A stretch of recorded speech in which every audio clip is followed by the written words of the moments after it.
주요일간지는 단계적 일상 회복이 시행된 첫날 손님으로 가득한 식당 풍경을 일면에 실었습니다. 오랜만에 한데 모여 식사하고 술잔을 기울이는 모습에 신문들은 651일 만에 맛보는 자유, 이 모습이 평범한 일상입니다 등의 제목을 달았습니다. 조선일보는 대장동 개발 의혹의 핵심 인물인 유동규 전 성남도시개발공사 기획본부장이 2015년 화천대유 대주주 김만배 씨에게 우리 공사의 임대주택 용지 하나만 주고 나머지 블록은 화천대유가 다 가져가라고 말했다고 보도했습니다. 이후 김 씨는 공모지침서에 추가 이익 분배를 요구하지 않는다는 등의 7개 조항 삽입을 요구했고 검찰은 이를 배임 혐의의 핵심으로 보고 있다고 신문은 전했습니다.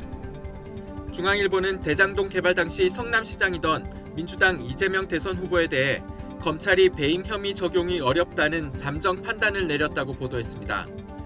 정책적 판단이고 사익 추구가 없다는 이유지만 법조계 일각에선 특정 업체에 수천억의 이익을 몰아줘 성남시에 손해를 끼친 사안이 감수할 만한 정책적 판단인지 모르겠다는 반응도 나옵니다.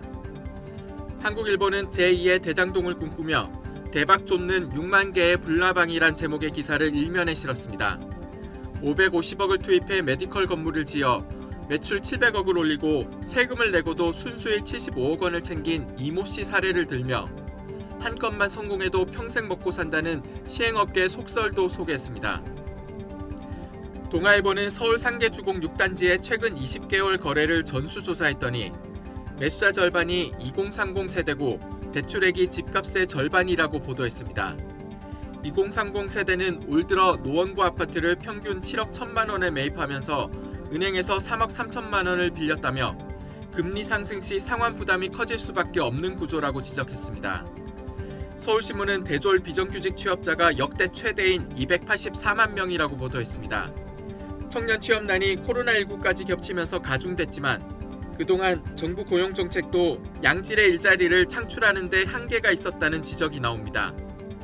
한겨레는 출퇴근 시간이 있고 강제 배차를 받는 등 자영업자로 분류된 배달기사가 사실상 노동자였다고 보도했습니다.